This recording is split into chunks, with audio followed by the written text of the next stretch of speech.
वो मुझसे प्यार नहीं कर सकता। तो हम लोग इसको प्यार करके हम लोग दर्शाते हैं कि परमेश्वर हम आपसे प्यार करते हैं। इसमें क्या लिखा है कि परमेश्वर की आज्ञा ही तो लिखा है इसमें, और क्या लिखा है इसमें? आज्ञा ही लिखा है कि ये करना है, ये नहीं करना है। तो अगर हम लोग उसकी बातों को हम लोग वैल्यू नहीं दे रहे हैं तो इसका मतलब हम परमेश्वर को वैल्यू नहीं दे रहे।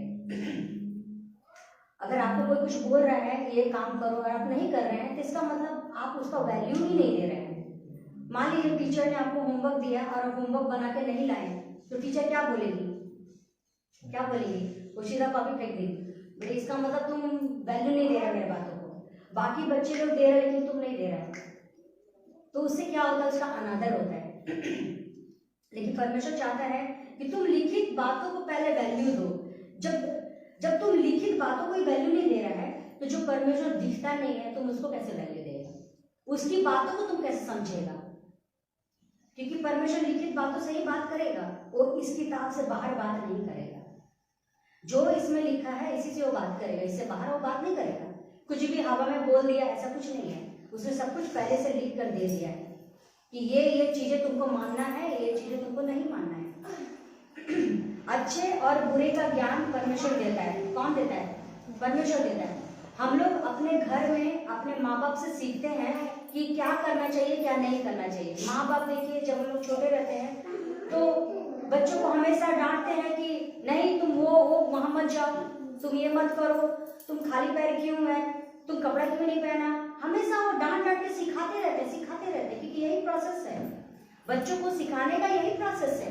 कभी प्यार करके सिखाते हैं, नहीं बाबू ऐसा नहीं करना चाहिए, सॉरी बोलो, ऐसा करके सिखाते हैं प्यार से। कभी डांट के सिखाते हैं, ऐसा क्यों किया, वो तुमसे बड़ा है ना, तुमको आदर देना है ना।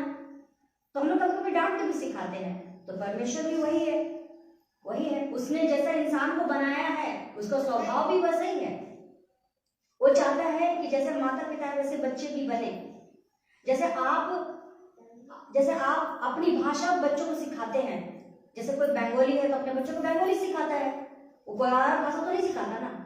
अब कोई उड़िया है तो अपने बच्चों को उड़िया सिखाता है, कोई और कास्ट का है तो वो अपने बच्चों को वो भाषा सिखाता है।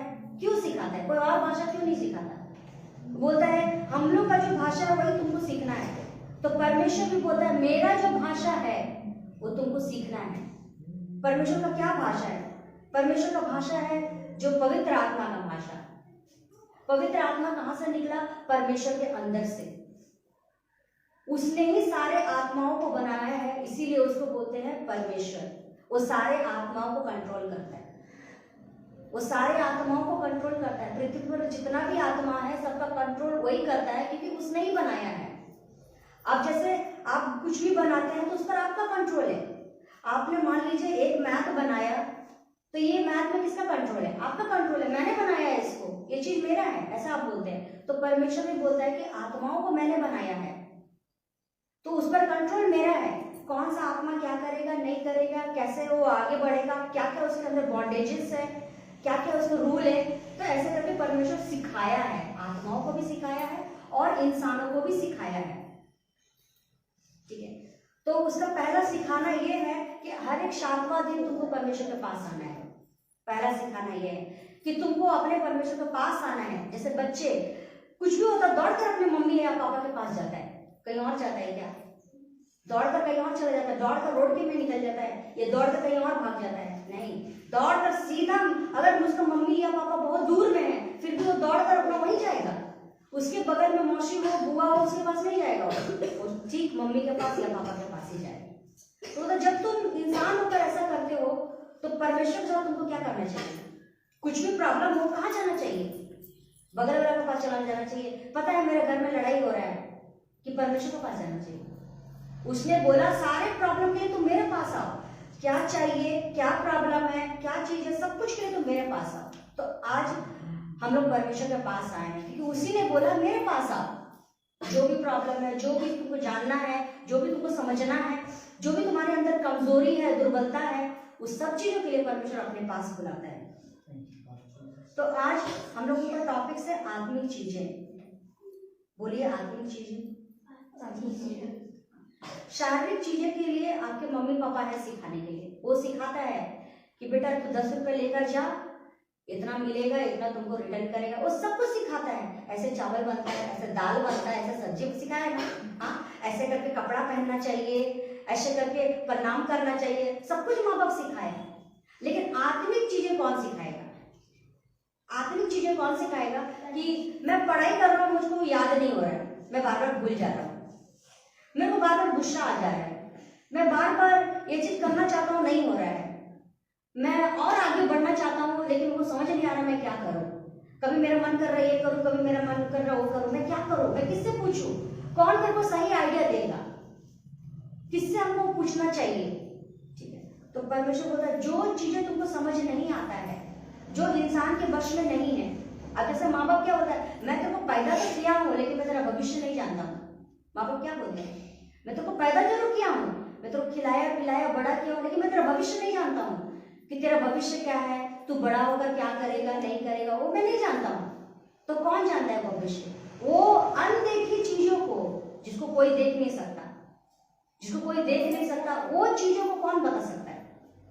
उस चीज के लिए परमेश्वर अपने पास बुलाता है, बोलता है मैं ऐसे चीजें तुमको सिखा सकता हूँ जो तेरे मम्मी पापा भी नहीं सिखा सकता। ऐसा बुद्धि मैं तुझे दे सकता हूँ, ऐसा ज्ञान मैं तुझे दे सकता हूँ, ऐसा बल ऐसा ताकत मैं तुझे दे सकता हूँ जो तुम्हारे माँ बाप नहीं दे सकते हैं। वो ताकत पाने के लिए हम लोग परमेश्वर के पास आए हैं। ठीक है, और ये कैसे सिखाया परमेश्वर? जब इंसान शुरुआत से, जब इंसान जन्म लिया तो उसने दुखों से रोटी खाया है, आराम से रोटी नहीं मिला उसको। दिन भर काम करने के बाद उसको रोटी मिलता है, मेहनत करने के बाद उसके हाथ में पैसा आता है, उससे वो सामान खरीदता है, उसके बाद वो खाता है। आसान से उसको रोटी नहीं मिला, दुख के साथ रोटी मिला, परिश्रम के साथ रोटी मिला, पसीने को बहाते हुए रोटी मिला, ऐसे नहीं मिला। तो परमेश्वर ने हार्ड वर्क क्यों करवाया अपने बच्चों से? ताकि वो आलसी ना बने, आलसी ना बने, कामचोर ना बने। इसीलिए वो अपने बच्चों को, क्यों वो अपने बच्चों को मेहनती बनाना चाहता है? क्योंकि वो खुद भी काम करता है। परमेश्वर बोलता है मैं खुद भी मेहनत करता हूँ, मैं खुद भी ये सब काम वो सब काम में लगा रहता हूँ, तो मैं चाहता हूँ तू भी मेहनती बन। तो परमेश्वर हमको पहला मेहनत करना सिखाता है। तो हम लोग मेहनत करके वो दुख वाला रोटी खाता था, लेकिन समझ नहीं आता था ये कब तक चलेगा। सुबह उठो, वही काम करो, वही खाना पकाओ, वही बर्तन धो, वही बात सुनो, ये कब तक चलेगा? ऐसे तो इंसान के मन में आता है ऐसा सवाल, कब तक मेरा बच्चा सुधरेगा नहीं, कब तक मेरा हालत सुधरेगा नहीं, तब कब तक मेरे घर से गरीबी जाएगा नहीं, कब तक इसका बुद्धि ठीक नहीं होगा, कब तक ये बार बार ऐसा ही गलती करते रहेगा। तो मन में सवाल आता था, तो इसके साथ बैठकर थोड़ा मन शांति कर लेता था, लेकिन जवाब नहीं मिलता था कि करना क्या चाहिए। कब तक ऐसे ही चलते रहेगा ड्रामा घर में, कब तक ऐसे लड़ाई चलते रहेगा, कब तक ऐसे ही मनमर्जी चलते रहेगा, ये लोगों का जवाब नहीं मिलता था। ये सब चीजों के लिए यीशु मसीह आया, उसने कहा मेरे पास तुम्हारे सब चीजों का जवाब है और उपाय भी है। तो बोलता है मेरे पास आओ, इन सब चीजों के लिए मेरे पास आओ। आत्मिक चीजें जो हम लोगों को समझ नहीं आता है कि क्या कारण है जो हालत ऐसा है, जो चीज हम लोग को समझ नहीं आता है उसको हम लोग बोलते हैं आत्मिक चीजें। बोलिए आत्मिक चीजें, फिर से बोलिए आत्मिक चीजें। अगर आत्मिक चीजें इंपॉर्टेंट नहीं होता अगर आत्मिक चीजें, तो ऊपर से यीशु मसीह कभी धरती पर नहीं आता, वो आते ही नहीं धरती पर। अगर ये इंपॉर्टेंट नहीं होता तो कोई इंसान नहीं जानता आत्मिक चीजें, क्योंकि वो किससे जन्मा है? मां से लहू से जन्मा है, वो पाप से जन्मा है, दो जन के संबंध से जन्मा है। इसीलिए आत्मिक चीजें दो शरीर के मिलने से जन्मा है, इस कारण वो आत्मिक चीजें समझ नहीं पाता है। जब तक वो आत्मा से ना जन्मे, आत्मा यानी जब परमेश्वर अपना आत्मा डालता है, अपना बातें डालता है, अपना आत्मा यानी पवित्र आत्मा, अपने बातें यानी परमेश्वर का वचन, जब वो आत्मा से और परमेश्वर से जन्मता है तब वो आत्मिक चीजें समझने लगता है। अच्छा इसका मतलब ये है, अच्छा मैं इसमें कंट्रोल कर सकता हूँ। लोग बोलते हैं मेरे को बहुत गुस्सा आता है, लेकिन परमेश्वर बोलता है तू कंट्रोल कर। लोग बोलता है कि मेरा मुंह से ना ऐसा बात निकल जाता है, गाली निकल जाता है, मैं तो गाली देना नहीं चाहता हूँ लेकिन निकल जाता है, तो बोलता है इसमें कंट्रोल मैं सिखाऊंगा तुमको। दूसरों जलन का, दोष लगाने का, बार बार वो दोष लगा, तेरा वजह से मेरा ऐसा हो रहा है, तेरा वजह से मेरा ये हो गया। बोलता ये सब चीजों में मैं तुमको कंट्रोल दे सकता हूँ, सब चीजों में, हर एक चीज जो तुम छोड़ना चाहता है। जैसे बहुत लोग हैं जो नशा छोड़ना चाहता है, ड्रिंक छोड़ना चाहता है, शांति से रहना चाहता है, लेकिन वो बोलता तुम लोग मेरे को शांति से रहने नहीं दे रहा है।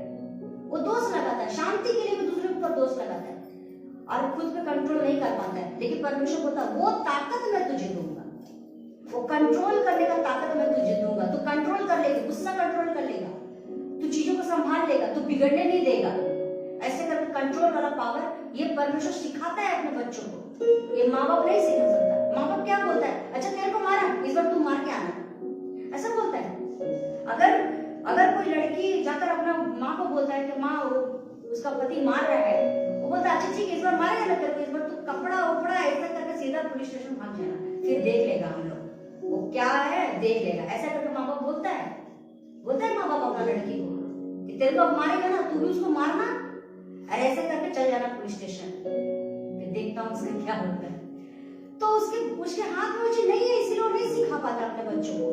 लेकिन परमेश्वर सिखाता है कंट्रोल कर और प्रार्थना कर, चीजों को कंट्रोल कर, गुस्सा को कंट्रोल कर, बुद्धि से काम ले। जब गुस्सा आता है तो बुद्धि काम नहीं करता, तब मन करता किसको मारूं, किसको क्या करूं, बुद्धि काम नहीं करता। अपने ही बच्चों को मारता है, अपने ही पति को मारता है, अपनी ही पत्नी को मारता है, अपने ही पैसे का नुकसान करता है, चीजें तोड़ देता है। तो परमेश्वर क्या सिखाता है, कंट्रोल। जब तू मुझसे प्रार्थना करेगा, जब तू मेरे वचन को सुनेगा, तेरे अंदर में कंट्रोल का पावर आएगा, अपने ऊपर कंट्रोल। पहला कंट्रोल वो आपको अपने ऊपर सिखाएगा कि गुस्से पर कैसे कंट्रोल करना है, मुंह पर कैसे कंट्रोल करना है, दूसरों को बुरा बुरा बोल दे रहा है, मुंह को कैसे कंट्रोल करना है, सोच को कैसे कंट्रोल करना है। तुम्हारे मन में बुरा बुरा सोच आ रहा है कि मेरे से नहीं होगा, मेरे लगता नहीं, मैं कोशिश तो बहुत कर रहा हूँ लेकिन मेरे से नहीं होगा, इसमें भी कंट्रोल परमेश्वर देता है। अगर आत्मिक चीज इतना इंपॉर्टेंट नहीं होता तो यीशु मसीह आकर नहीं सिखाता यीशु। वो बहुत ही इंपॉर्टेंट है आत्मिक चीजें, क्योंकि शरीर क्या होता है, खत्म हो जाता है, आत्मा नहीं खत्म होता। आत्मा ही उसको उस लेवल तक पहुंचाता है, शरीर नहीं। आप बहुत मोटा है, क्या पहुंच जाएंगे ऊंचाई पे? आप बहुत पतला है, वहां पहुंचाएंगे, ऊंचाई में पहुंच जाएंगे? नहीं। उसके लिए क्या चाहिए आपको? बुद्धि चाहिए, समझ चाहिए, एक अच्छा टीचर चाहिए। बहुत ऐसे बच्चे हैं जिसको अच्छा टीचर नहीं मिलता है, वो आगे बढ़ना उसका मुश्किल हो जाता है।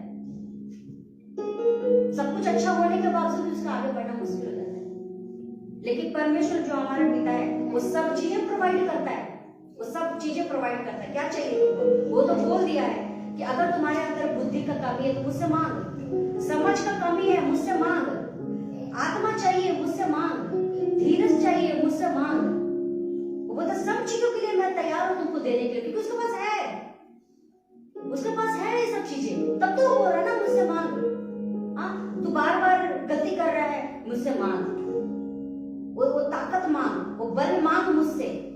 वो जानवरों के साथ, जानवर जिसको इंसान को वैल्यू नहीं देता, उसको पकड़ता है, मारता है, काटता है, उसके साथ जैसा व्यवहार करना है करता है। जानवर के साथ कोई प्यार वाला व्यवहार करता है? कोई नहीं करता है, उसको हमेशा घर से बाहर रखता है, उसको कोई इज्जत नहीं करता है, कोई आदर नहीं करता। लेकिन परमेश्वर कभी कभी जानवरों के साथ कंपेयर करता है कि देखो वो जानवर का क्वालिटी। जब हम लोग उकाब पक्षी को देखते हैं तो परमेश्वर बताता है उकाब पक्षी जो है वो सबसे ताकतवर है सारे पक्षियों में, वो सारे पक्षियों में सबसे ताकतवर है और उसके अंदर अलग क्वालिटी है। क्या क्वालिटी है? जहां बाकी पक्षी नहीं उड़ सकता वो उड़ता है, जहां चिड़िया, कौवा और बाकी पक्षियां जो नहीं उड़ता है वो वहां पे उड़ता है। वो बोलता है वो इतना उड़ान भरता है कि बादल के ऊपर से उड़ता है।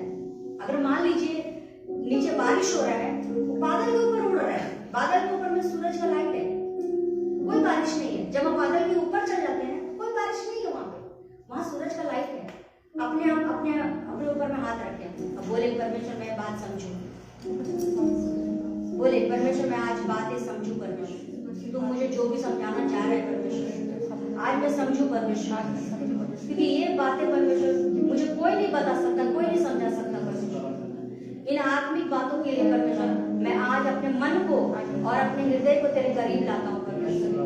मेरी बुद्धि को खोल दे परमेश्वर, मेरी समझ को खोल दे परमेश्वर, मेरे आत्मिक कान को खोल दे परमेश्वर, कि आज मैं तेरी बातों को समझ जाऊं परमेश्वर और उसी रीति से चलूं परमेश्वर और 100 गुना फल लाऊं यीशु के नाम से। अंधकार की शक्ति से चुराने ना पाए यीशु के नाम से। हर एक आत्मा जो परमेश्वर की ओर से नहीं है, आउट करते हैं यहाँ से यीशु के नाम से, अपने सोचों से, अपनी लाइफ से आउट करते हैं यीशु मसीह के नाम से। आउट हो जाओ यीशु मसीह के नाम से। आई कमांड इन जीसस यीशु के नाम से।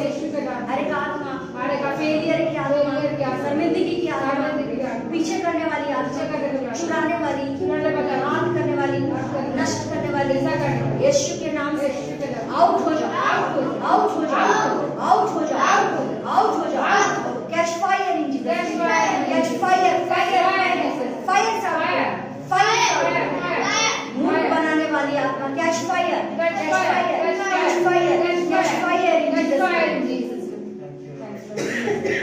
जिसको परमेश्वर ब्लेस करे, बोले जिसको परमेश्वर ब्लेस करे, जिसको परमेश्वर ब्लेस करे, तो कोई भी डाउन नहीं कर सकता, कोई भी डाउन नहीं कर सकता। जिसको परमेश्वर ऊंचा उठाए, जिसको परमेश्वर ऊंचा उठाए, उसको कोई भी नीचे नहीं कर सकता, कोई भी नीचे नहीं कर सकता, कोई भी नहीं यीशु मसीह के नाम, कोई भी नहीं यीशु मसीह के नाम।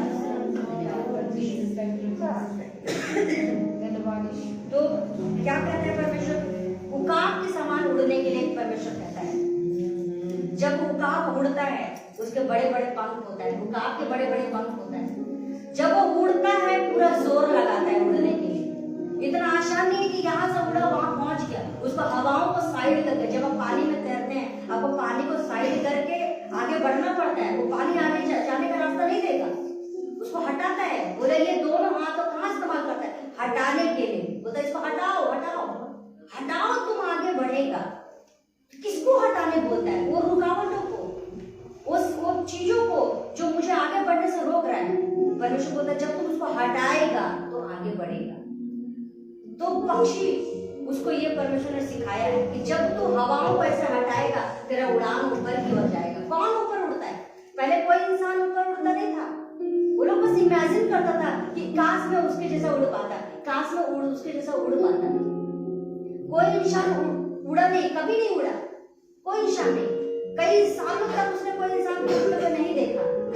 लेकिन आज आप देख रहे हैं, आज तो प्लेन बन गया, हेलीकॉप्टर बन गया, सब कुछ बन गया। परमेश्वर ने ऐसा बुद्धि खोल दिया इंसान को कि ऐसे गैजेट बनाया है जिससे इंसान उड़ रहा है। लेकिन उस समय परमेश्वर ने उन पक्षियों को उड़ाया जब इंसान कुछ बुद्धि नहीं था, कुछ समझ नहीं था। लेकिन उस समय परमेश्वर ने पक्षियों को उड़ाया। आज इंसान प्लेन उड़ा रहा है, आज इंसान हेलीकॉप्टर उड़ा रहा है, रॉकेट उड़ा रहा है। किसने बुद्धि खोला? किसने आइडिया दिया? परमेश्वर के काम से उसको आइडिया मिला। अच्छा, परमेश्वर पक्षियों को उड़ा सकता है, हम लोग प्लेन बढ़ाएंगे और वो उड़ेगा। कहाँ से मिला उसको इंस्पिरेशन? कहाँ से मिला? वही बाप से, कि मेरा बाप पक्षी उड़ा रहा है तो मैं प्लेन उड़ा के दिखा दूंगा। क्या परमेश्वर ने उसका मदद किया?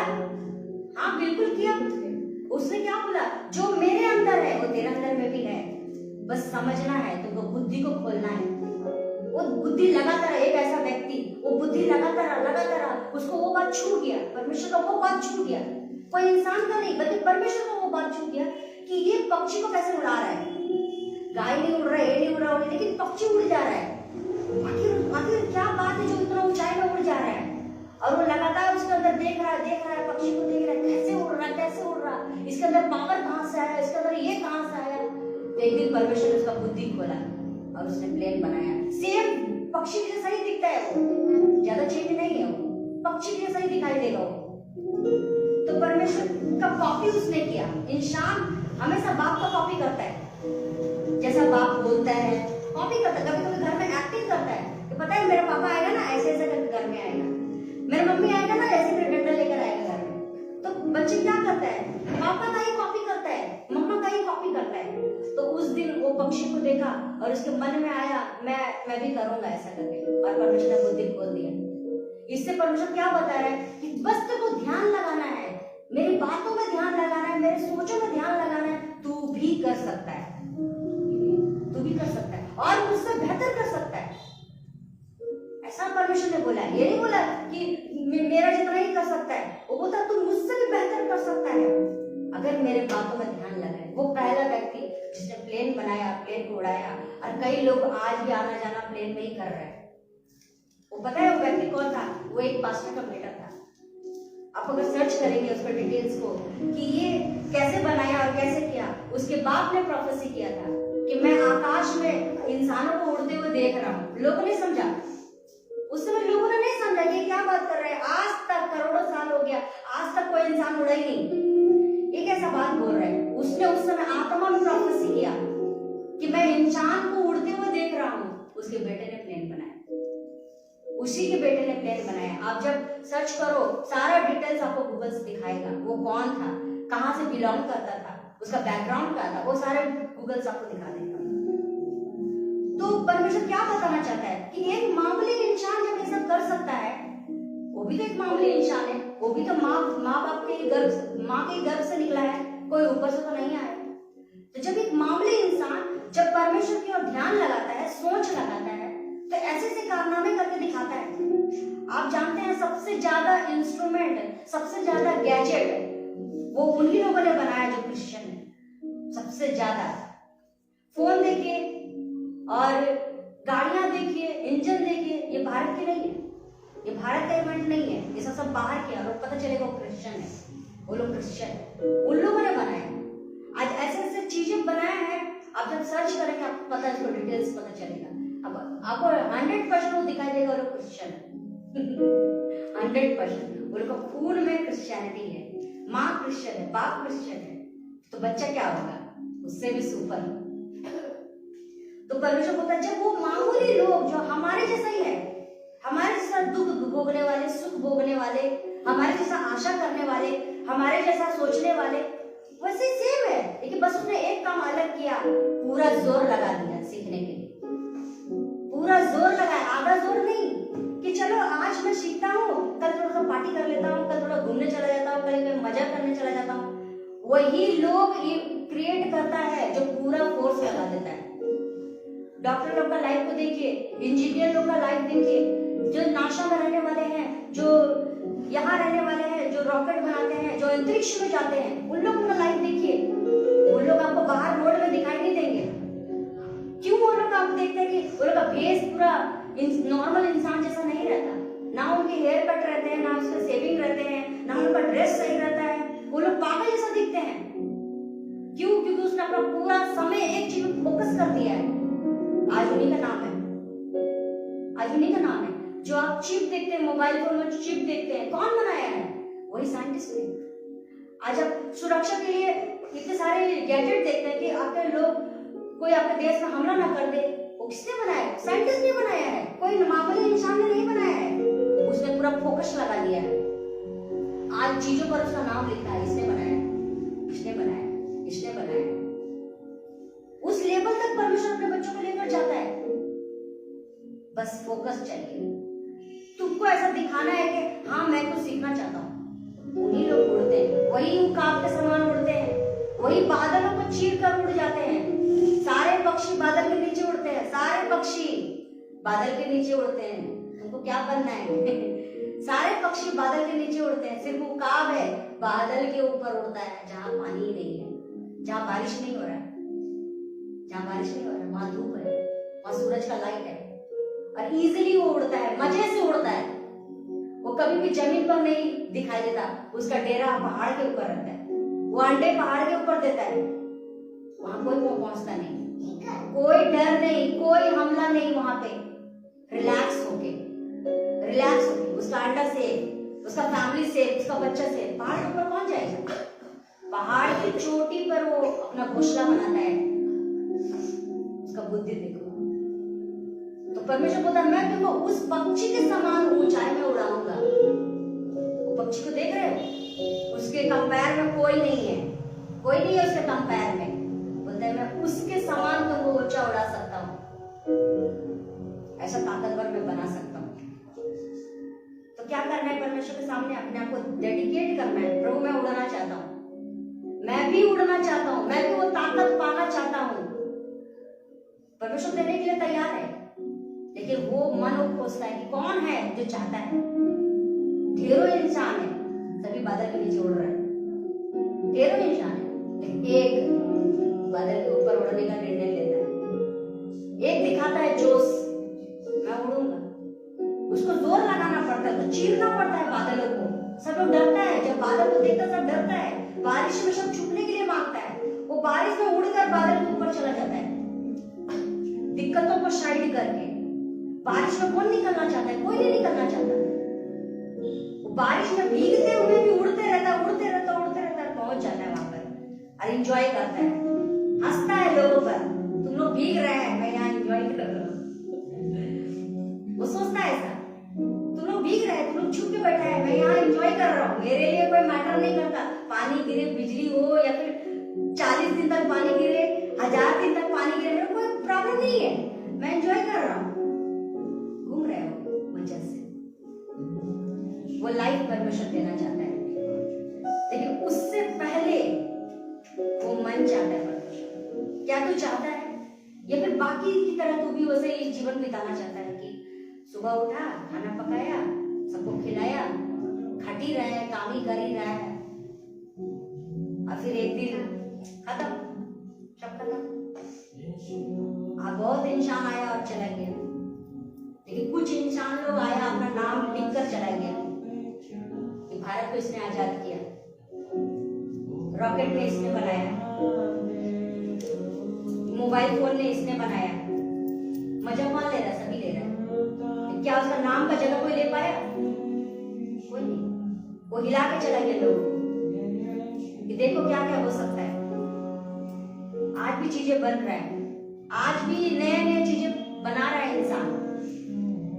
फोकस से अब तुमको मामूली इंसान बनना है ना यूनिक बनना है, वो आपका निर्णय है। बाकी लोगों को जैसा जीवन बिताना, जैसे आपके माँ बिता रही है, जैसे आपको बाप बिता रहे हैं, जैसे आपका पड़ोसी बिता रहे हैं, या फिर कुछ अलग करना है। यीशु मसीह कुछ अलग किया है, किसी को पसंद नहीं आया, किसी को पसंद नहीं आया वो, इसीलिए सब उससे, क्योंकि उसका कंपेयर में कोई नहीं है। जितने भी धरती पर आए सारे मर गए, लेकिन सिर्फ यीशु मसीह का कब्र आज भी खाली है। वो बोलते हैं लोग जाता है देखने के लिए, सच में उसका कब्र खाली है। उसको 40 दिन तक लोगों ने जिंदा देखा, 40 दिन तक। ऐसा नहीं कि वो वहां से निकला और फिर चला गया, नहीं, उसने 40 दिन तक अपने आप को दिखाया लोगों को, तब जाकर लोगों ने विश्वास किया है। सब लोगों ने उसको जीवित देखा, सब लोगों ने उससे बात किया, उसके साथ बैठकर खाना खाया। वो बोलता मुझे छू, यीशु मसीह बोला मुझे छू कर देख ले, मैं जिंदा हूं कि नहीं हूं, देख मेरा जख्म, देख मेरा जख्म अभी भी हरा है। चेलों ने भी विश्वास नहीं किया, भूत भूत बोलकर भागने मांगा। वो बोला अंधविश्वास मत बन, विश्वासी बन, मुझे छू कर देख, मैं जिंदा हूं कि नहीं हूं। तब चेलों ने छुआ उसको, गले लगाया, हाँ, तब उसने विश्वास किया कि तू तो मेरे को देखकर विश्वास कर रहा है। उस समय यीशु मसीह ने डांटा उसको, तू तो मेरे को देखकर विश्वास कर रहा है, छूकर विश्वास कर रहा है। वो लोग धन्य हैं जो मेरे को बिना देखे विश्वास करते हैं। उन लोगों ने यीशु को नहीं देखा, उसके साथ बैठकर खाया पिया नहीं, घूमा फिरा नहीं, लेकिन वो लोग धन्य हैं। तुमसे धन्य वो लोग हैं जिन्होंने बिना देखे मुझ पर विश्वास किया है। उसका मैं ऐसा करके स्वागत करूंगा। तब उसने यीशु मसीह को गले लगाया, उसके साथ बैठा, खाया पिया, बातें किया। परमेश्वर और भी उसको सजेशन दिया, देख अब मैं तो जा रहा हूँ, मेरा बाद पवित्र आत्मा आएगा, और जब पवित्र आत्मा आएगा तुम ताकत पाएगा। कैसा ताकत? जो यीशु के अंदर था, जो यीशु मसीह के अंदर में ताकत था, वो सेम ताकत चेला लोगों ने पाया। और उसने बोला तू मुझसे भी बड़ा बड़ा काम करेगा, मुझसे भी बड़ा बड़ा काम करेगा। चेलों ने ऐसा ही किया। यीशु मसीह ने 12 जन को सिखाया, चेलों ने करोड़ों को सिखा दिया, चेलों ने करोड़ों को सिखा दिया। और सारा देश में आज ऐसे ऐसे लोग जो प्रार्थना कर रहे हैं, उसका देश बदल रहा है। वो एक यूनिक है, वो एक सिंगल है, वो पहला इंसान है, उसको उसके कंपेयर में कोई नहीं है। या कोई ऐसा इंसान है जो मरकर जिंदा हुआ है, 40 दिन तक घुमा फिरा, खाया पिया, है कोई ऐसा इंसान? सारे इंसान का डेट बर्थ और क्या बोलते हैं मरने का दिन, जन्मदिन और मरने का दिन लिखा है। इतना कुछ पैदा हुआ था, इतना को मर गया। यीशु मसीह का कोई ऐसा डेट नहीं है कि इतना को मरा है, एकमात्र वही है। और वो लोगों को बताता है कि अगर तुम मुझ पर विश्वास करोगे तुम भी नहीं मरोगे, क्योंकि जब तुम नहीं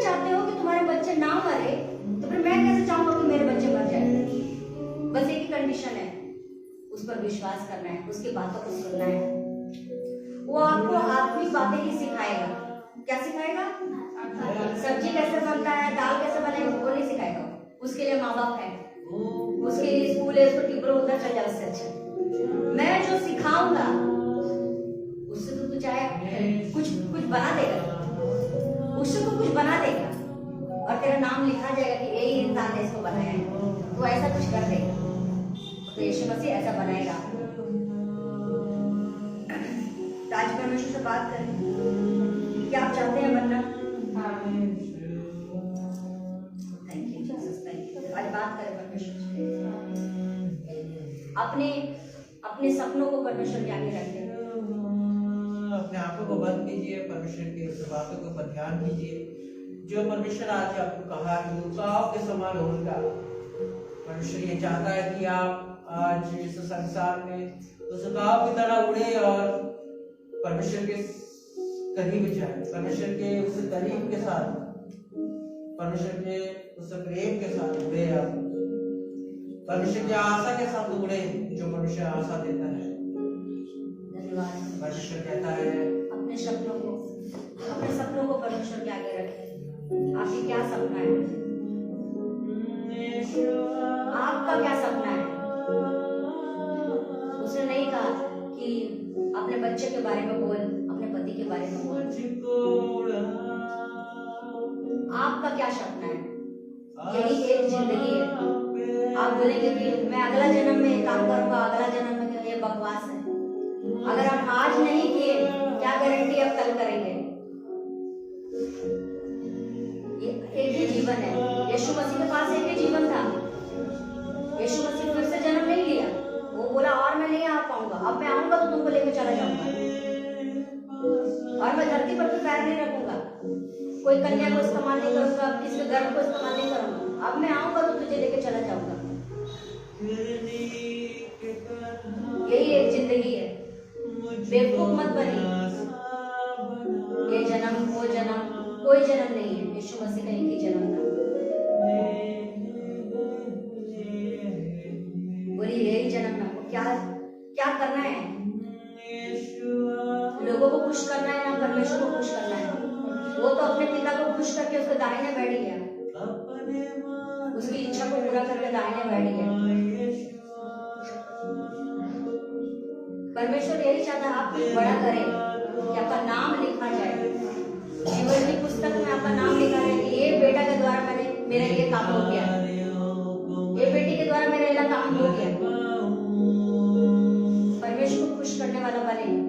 एक दिन आप उसको अपना मुंह दिखाएंगे, एक दिन वो पूछेगा कि तूने क्या किया मेरे लिए? मैंने तो तुझे माँ दिया, बाप दिया, बच्चा दिया, अच्छा तंदुरुस्त शरीर दिया, तुझे मैंने लंगड़ा पैदा नहीं किया, मैंने तुझे गूंगा नहीं किया, बहरा नहीं किया। जैसा आप कईयों को देखते हैं, मैंने तुझे सुंदर बनाया, मैंने तुझे बहुत सुंदर बनाया और तेरे सारे अंग सही से काम करते हैं। परमेश्वर, हालेलुया, हालेलुया। मैं कुछ करूं परमेश्वर, इस लायक बना परमेश्वर। मैं खाली तेरे पास नहीं जाना चाहता परमेश्वर, मैं तेरे लिए कुछ करना चाहता हूँ ताकि मैं भी वहां सिर उठाकर खड़ा हूँ कि मेरे पिता का मैंने यह काम किया है। धरती का पिता भी बोलता है मेरे खेत में जाकर काम कर, ए बेटे मेरे खेत में जाकर काम कर, मेरे बिजनेस में काम कर। वो भी काम लेता है अपने बच्चों से।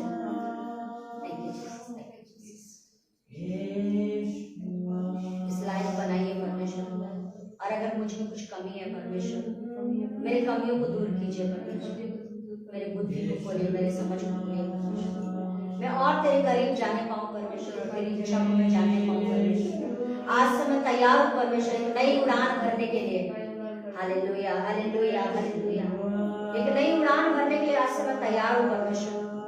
मैं विश्वास करता हूँ परमेश्वर, आज से मेरा घराना, आज से मेरा परिवार, आज से मेरा जीवन सेम नहीं है, एक नई यात्रा के लिए तैयार हो रहा है।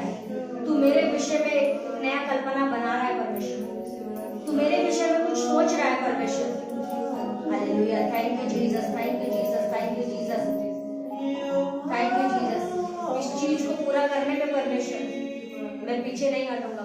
मुझसे बात कर परमेश्वर, तेरे आत्मा के द्वारा मुझे बल दे परमेश्वर, मुझे ताकत दे परमेश्वर, तेरी इच्छा को मुझ पर जाहिर कर परमेश्वर, मैं तेरे लिए क्या करूं परमेश्वर, मुझे बता परमेश्वर, क्योंकि मैं आलसी नहीं बनना चाहता हूँ परमेश्वर, मैं काम करने वाला बनना चाहता हूँ परमेश्वर। धन्यवाद परमेश्वर, धन्यवाद धन्यवाद धन्यवाद धन्यवाद धन्यवाद परमेश्वर, इस लायक बना परमेश्वर कि लोग जब मुझे देखे तो बोले ये परमेश्वर का बेटी है। हालेलुया हालेलुया हालेलुया, मुझे इस लायक बना परमेश्वर। धन्यवाद धन्यवाद धन्यवाद धन्यवाद धन्यवाद, थैंक यू जीसस। यीशु मसीह के नाम से हम मांगते हैं, सारी विनती प्रार्थना यीशु मसीह के नाम से मांगते हैं। आज से तेरा आत्मा मुझे गाइड करे यीशु मसीह के नाम से।